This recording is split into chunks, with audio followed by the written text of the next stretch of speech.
Quand Paul écrivait l'épître aux Romains, il est arrivé à un stade de son écriture où il a posé la question. Mais qui nous arrachera de la main de Dieu? Sera-ce la tribulation, la souffrance, les persécutions, ou bien les problèmes de la vie, ou bien les soucis de ce monde? Qui nous arrachera de la main de l'Éternel? Personne. Alléluia. Parce que Dieu nous a saisis. La Bible le présente comme étant celui qui ouvre et personne ne peut fermer. Et s'il a fermé, personne ne peut ouvrir. Parce que tout est de sa volonté. Alléluia. Qui donc nous arrachera de la main de Dieu? Qu'est-ce qui nous arrachera? Qu'est-ce qui t'arrachera de la main de Dieu? Qu'est-ce qui peut t'enlever dans la main de l'Éternel? Bon, parce que tu regardes autour de toi et puis tu vois qu'il y a des vagues qui s'élèvent à des niveaux que tu n'as jamais vus auparavant. Parce que la température s'est élevée dans ton environnement et puis c'est chaud. Vraiment, c'est chaud. C'est chaud. Et tu ne vois pas de route. Tu ne vois pas d'issue. Tu ne vois même pas à l'horizon, à 1 mètre, 2 mètres devant toi. Tu ne vois pas l'horizon. Un jour, une semaine, un mois, un an. Tu ne sais pas ce qui t'attend. Tu n'arrives même pas à imaginer un peu comment ton avenir va être d'ici quelque temps. Est-ce que c'est ça qui va t'arracher de la main de l'Éternel? Mais souviens-toi que c'est celui qui ouvre un chemin là où tout semble fermé. Alléluia. Il est celui qui crée la voie là où personne ne voyait une voie. Alléluia. Il est celui pour qui il n'est jamais tard. Parce qu'il est toujours à l'heure. Alléluia. C'est lui qui a fait le temps. C'est lui qui est le maître du temps. C'est lui qui est le maître des temps et des circonstances. Alléluia. C'est Dieu qui dispose les choses. C'est Dieu qui fait chaque chose en son temps. Il y a un temps pour tout. Il y a un temps pour partir, un temps pour venir. Un temps pour se lever, un temps pour s'asseoir. Un temps pour naître, un temps pour mourir. Il y a un temps pour manger, être rassasié. Un temps pour avoir faim. Il y a un temps pour toutes choses sous le soleil. Et c'est comme ça que le Créateur a établi tout. C'est comme ça qu'il a ordonné tout ce qui doit être. Selon sa puissance et selon ses desseins. Il y a un temps pour toutes choses sous le soleil. Mais parfois, notre problème, c'est que on se laisse mettre sous la pression du temps. Et on est pressé par le temps. On dit, tu es pressé, elle est pressée, il est pressé. Pressé par quoi? Pressé par le temps. Mais vous savez, Dieu qui nous a créés, nous a mis dans le temps. Avant de créer l'homme, il a fait le temps. Les instruments qui nous servent à mesurer le temps, Dieu les a créés avant de nous créer. Quand il a fait le soleil avec toutes les planètes de nos univers, il a dit, je les mets là, je les dispose pour qu'ils servent à mesurer le temps. Donc il a fait le temps avant que nous n'existions. Donc il nous a placés dans le temps. Et il nous a placés à un endroit, donc dans l'espace. Mais celui qui a fait ça, lui-même était en dehors du temps. Parce que, pour que Dieu ait créé le temps, il faut bien qu'il ait existé avant le temps. Alléluia. Et pour que Dieu ait créé l'espace, il faut bien que celui qui a fait l'espace ait existé en dehors de l'espace. Alléluia. Mais nous, il nous a placés dedans. Donc tout ce que nous concevons, tout ce que nous pensons, tout ce que nous faisons, tout ce que nous disons, tout ce que nous sommes capables d'imaginer, nous ne pouvons pas l'imaginer en dehors de l'espace et du temps.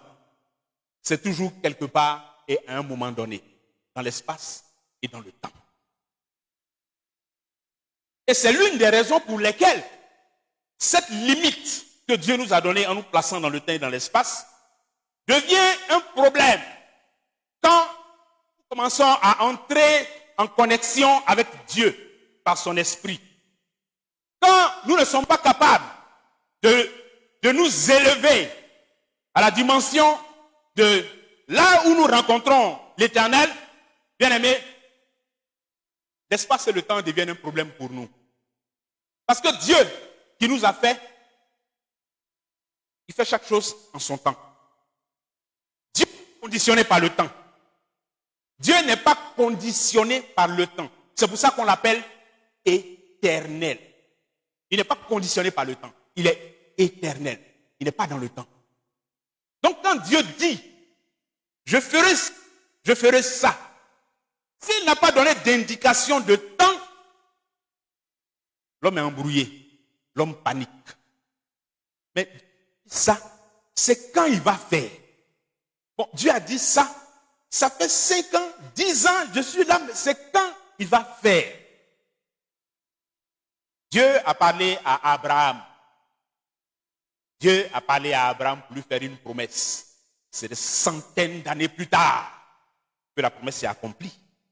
Parce qu'il a fallu que le temps passe. On passe de Abraham à Isaac, de Isaac à Jacob, de Jacob aux 12, des 12 avec Joseph, que Joseph grandisse et qu'il aille en Égypte, que Joseph vive en Égypte, qu'il se reproduise en Égypte, que Joseph meure, que le pharaon sont appelés à être saints. Ceux qui sont appelés à la sainteté sont persévérants par le Saint-Esprit qui nous donne son fruit par lequel nous sommes capables de tenir, de garder les regards fixés sur la promesse et puis de continuer la marche.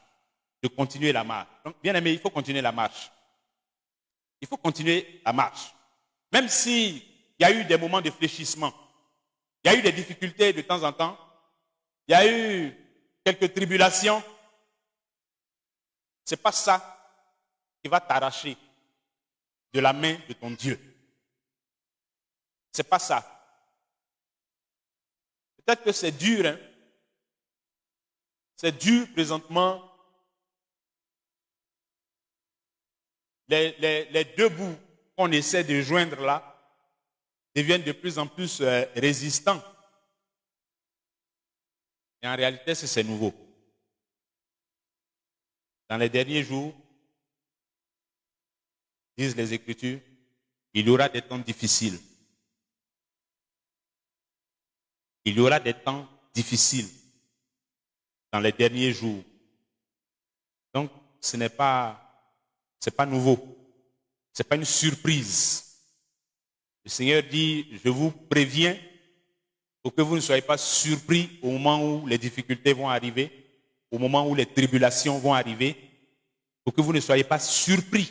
Parce que l'effet de surprise peut vous déstabiliser. Donc, je prends soin de vous avertir longtemps avant que ça arrive.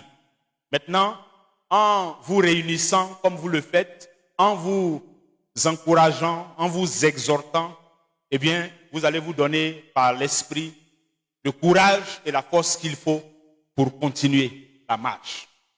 Pour ne pas vous relâcher, pour continuer la marche. Alléluia. Que le Seigneur bénisse.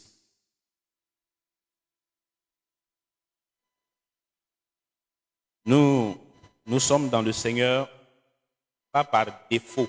C'est-à-dire, on dit, comment on va faire? Comment on va faire? On va essayer leur affaire là quand même. Non, ça c'est par défaut. Nous ne sommes pas dans le Seigneur par défaut. Nous sommes dans le Seigneur parce que nous avons été un jour de notre existence touchés par la vérité du message, du salut éternel par Jésus-Christ de Nazareth. Ce message-là nous a touchés. Et quand je dis nous a touchés, ça veut dire que nous avons entendu la prédication de l'évangile de la bouche de certaines personnes que Dieu a envoyées vers nous. Et puis, par ce message, nous avons fait une expérience unique, une expérience spirituelle unique qui nous a fait voir et comprendre d'une manière spirituelle les vérités éternelles de la vie, la vraie vie. Qui nous a fait comprendre qu'au-delà de cette croûte qu'on voit, au-delà de ces illusions dans lesquelles on a marché pendant toutes ces années, dans notre enfance, notre adolescence, etc. Mais derrière ça, en réalité, il y avait la vraie vie. Et c'est cette porte-là qui s'est ouverte. Et c'est par cette porte que Dieu nous a permis d'entrer. Afin que nous soyons du nombre des rachetés que nous sommes aujourd'hui et qui constituons l'Église de Jésus-Christ. Alléluia. C'est ça l'expérience que nous avons faite.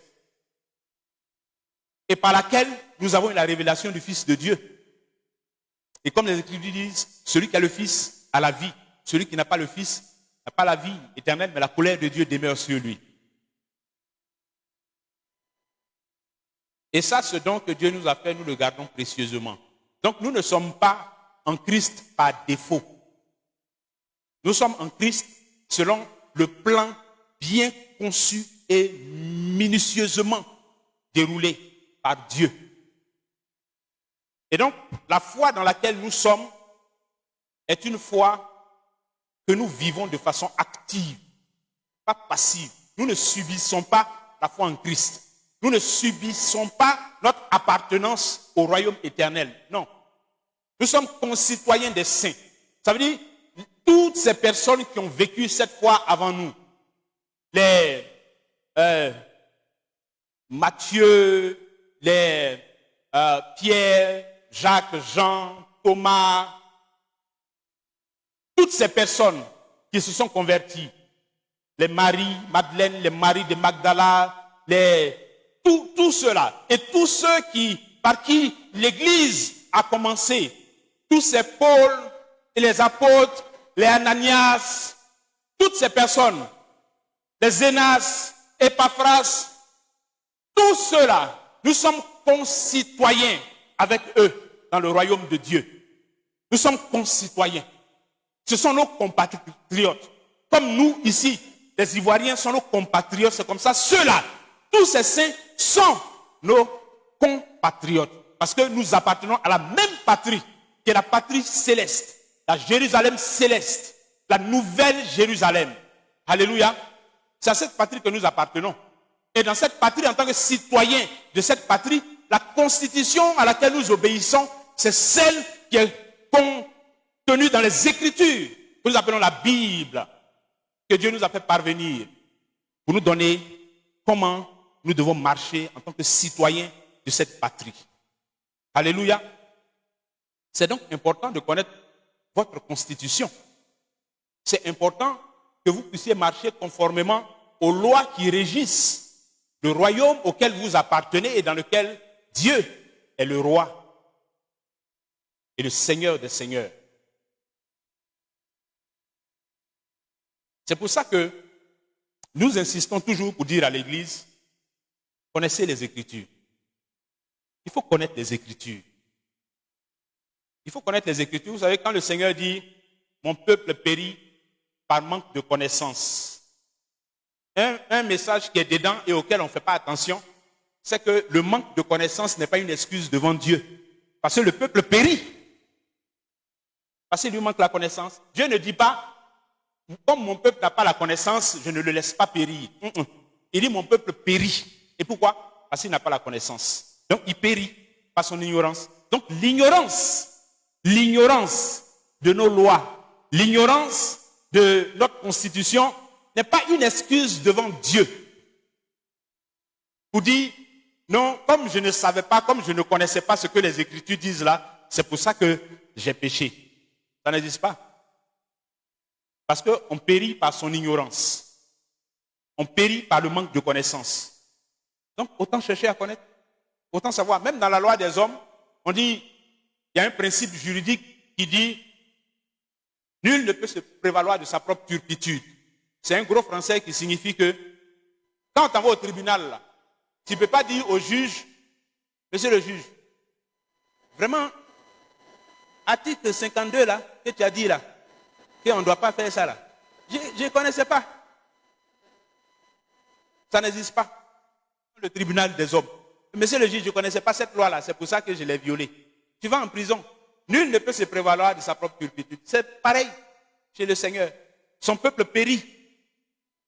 Sans la connaissance, il périt. Tu n'as pas la connaissance, tu as négligé d'avoir la connaissance, de chercher à connaître, et puis bon, tu t'es retrouvé en contradiction avec ce qui est prescrit dans les Écritures, tu péris. Tu péris. Donc, il faut connaître. Et Dieu est toujours disposé à nous éclairer, à nous faire accéder à la connaissance de sa parole. Chacun selon son niveau de foi. Les nouveaux convertis, selon leurs besoins, pour grandir de façon harmonieuse et sereine. Les anciens qui sont déjà passés par les choses élémentaires et qui sont arrivés à un stade où ils doivent être des maîtres, comme l'Épître aux Hébreux dit. Nous avons encore beaucoup à vous dire là-dessus, mais vous êtes devenus lents à comprendre. Et donc, ça nous oblige à revenir encore avec vous sur les choses élémentaires. Alors qu'en principe, à votre stade là, vous devriez être des maîtres. C'est vous qui deviez enseigner les nouveaux. Mais on est obligé de revenir encore vous enseigner les choses élémentaires, les choses parce que vous êtes lents à comprendre. Juste pour dire qu'il y a des niveaux, dans la connaissance des Écritures, des niveaux. Donc, il faut chercher à évoluer, à grandir, à gravir les différents échelons dans la connaissance des Écritures. Parce que c'est ce que je connais qui me permet d'aller de l'avant. Pas ce que je ne connais pas. Ce que je connais. Dans la parabole du semeur, la terre qui est tombée, du moins le grain qui est tombé le long du chemin, n'a servi à rien. Le grain qui tombe le long du chemin ne sert à rien. Le grain peut être de bonne qualité, de très bonne qualité même, très recherché, mais si ça tombe le long du chemin, c'est-à-dire dans un cœur qui n'est pas disposé à comprendre et à saisir, bien, cette semence ne sert à rien. La parole du royaume ne sert à rien dans un cœur qui n'est pas disposé à comprendre et à saisir. Amen.